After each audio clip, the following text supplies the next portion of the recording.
오늘도 저희의 든든한 조력자가 되어주실 닥터군단 민혜연 가정의학과 전문의, 심경원 가정의학과 전문의 두 분 함께 하셨습니다. 반갑습니다. 안녕하세요. 자, 앞서 브리핑을 통해서 전달된 사고 내용을 정리를 해보면 교차로의 신호 체계가 동시에 무너졌고요. 그 결과 통제 불능의 연쇄 사고가 발생을 한 건데요. 이러한 상황이 우리 몸에서도 발생할 수 있다는데 도대체 어떤 질환과 관련이 있는지 궁금합니다. 네, 이야기해 주신 상황처럼요. 오늘의 주제 질환 역시도 어느 날 갑자기 생기는 게 아닙니다. 신호등의 이 빨간불이 의미하는 것처럼 멈추라고 하는 신호체계, 또 초록불이 의미하는 진행의 신호체계 모두가 서서히 망가지면서 고장이 나고요. 그 혼란으로 마침내 뚜렷한 하나의 질환으로 발생을 하게 되는 건데요. 혹시 추측되는 질환 없으세요?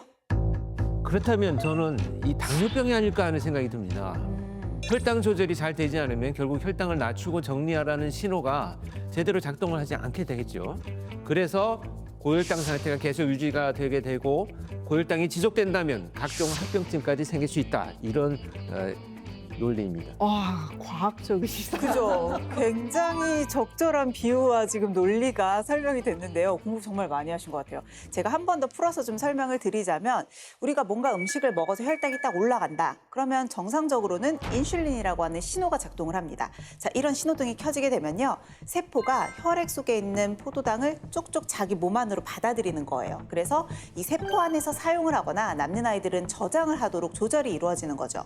그런데 이런 인슐린의 신호가 제대로 전달이 되지 않으면 포도당이 세포 안으로 들어가질 않잖아요. 갈 곳을 잃은 채로 혈액 속에 그대로 남아서 계속해서 고혈당 상태가 유지되면서 혈관에 상처를 내는 거죠. 결국은 각종 장기에까지 치명적인 영향을 미칠 수 있습니다. 네, 그렇습니다. 그래서 오늘의 정답은 당뇨병입니다. 당뇨병. 적절한 이 비유와 또 적절한 추측을 해주셨는데요. 저희가 준비한 정답은 아닙니다. 참 안타깝습니다. 이 선생님들이 들고 오시는 이 문제들이 쉬운 날이 없어요. 정말 많이 배워야 될 것 같습니다. 추측을 하자면 그러니까 저희가 이 신호라는 키워드를 좀 더 이렇게 확장해서 생각할 필요가 있을 것 같아요. 돌이켜서 생각을 해보면 이게 한 가지 신호만 고장이 난 게 아니었잖아요. 결국 멈추고 또 가고 조절해야 하는 이 세 가지 신호가 동시에 무너졌다 이런 얘기가 되겠는데요. 네, 맞습니다. 굉장히 근접하셨는데요. 역시 추리력이 대단하십니다. 이 성장과 정지를 동시에 조절하지 못하는 질환. 뭐가 떠오르시나요? 야, 이 성장과 정지라는 것은 계속 자라는데 멈추지 않는 것. 자, 그렇다면 이 정도면 네. 이건 이 세포 단위의 문제가 아닐까라는 생각을 합니다. 네. 우리 뭐 그 정도 알고 있습니다, 이제. 바로 암. 맞습니다. 앞서 브리핑된 교차로 사건과 가장 닮아 있는 오늘의 주제 질환의 정체는 바로 암입니다.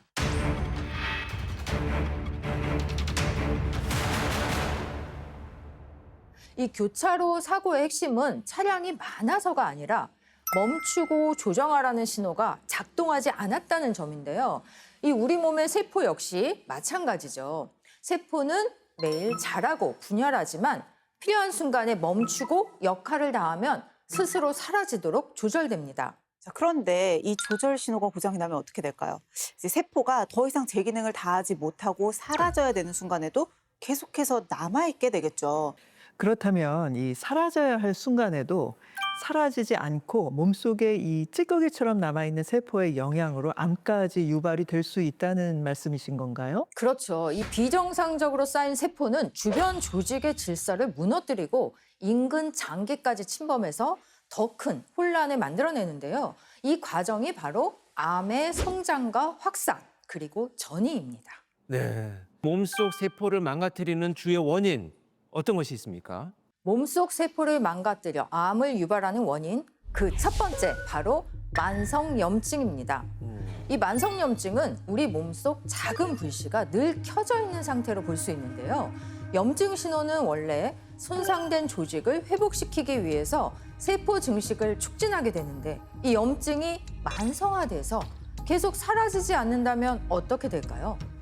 이 세포는 계속해서 증식하라는 신호로 잘못 받아들이게 되고요. 멈추고 사멸해야 할 타이밍을 놓쳐버리게 되는 거죠.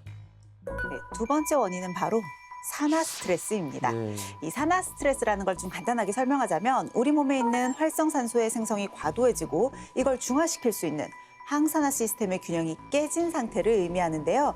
그렇다면 활성산소를 좀 알아야겠죠. 우리 몸에 있는 활성산소라고 하는 건 불안정한 산소예요. 그러니까 활성산소는 멀쩡한 세포한테 가서 거기에 안정을 찾기 위해서 이 멀쩡한 세포의 유전자, 신호장치 이런 것들을 다 손상시켜버립니다. 우리 몸속 세포의 정상적인 기능이 무너지게 되고 이것들이 암으로 발전할 수 있는 결국은 가능성이 열린다는 거죠. 우리가 암 예방을 위한 스트레스나 면역력 관리의 중요성에 대해서는 너무 잘 알고 있잖아요. 근데 이 혈관 관리가 암 발병에 영향을 미칠 수 있다고 하더라고요.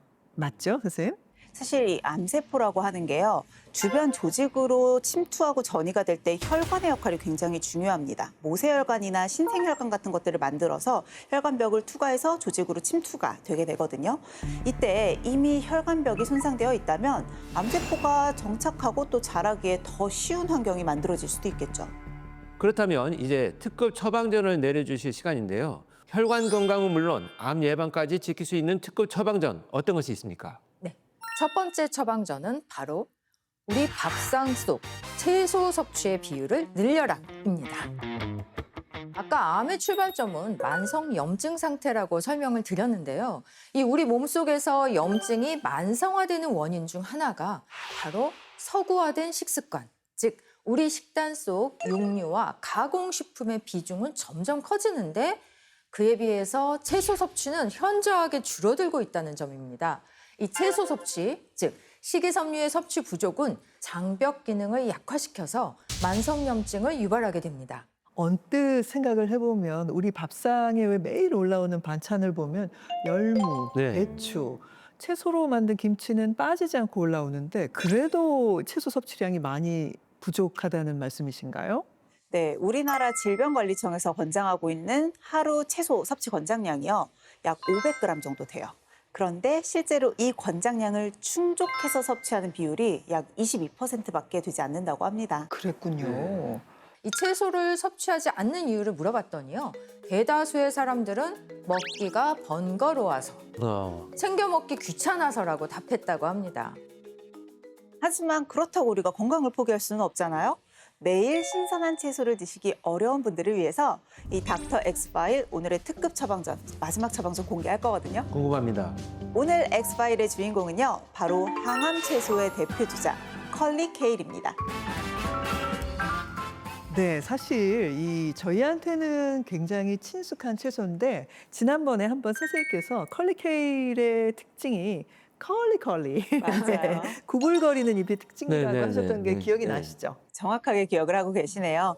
이 곱슬곱슬한 생김새 때문에 컬리라고 앞에 이름이 붙은 거거든요.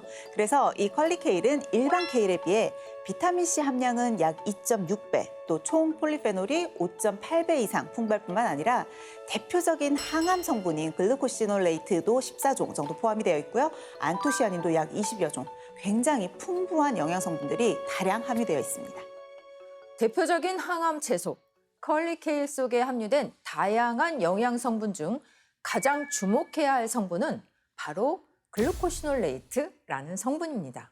이 성분은요, DNA 손상으로부터 세포를 보호하고 항바이러스 및 항균 효과가 뛰어나 암세포 사멸에 도움을 줄 수 있습니다. 실제 한 연구에서 이 컬리케일에 암세포를 넣고 24시간을 지켜봤더니 시간이 지날수록 암세포 증식이 억제된 것을 확인할 수 있었다고 합니다. 근데 사실 저는 이 항암 채소, 항산화 채소 이런 이야기를 들으면 가장 먼저 떠오르는 게 브로콜리거든요. 근데 혹시 이 글루코시놀레이트 성분도 이 컬리케일에 뭐 더 풍부하게 함유가 되어 있을까요? 네, 맞습니다. 이 네. 글루코시놀레이트 성분이요. 브로콜리보다 컬리케일에 무려 3배나 더 많이 함유가 되어 있다고 합니다. 앞서서도 설명을 드렸다시피 암세포가 전이가 되는 데 있어서는 신생혈관이나 이런 혈관의 이동이 굉장히 중요하거든요.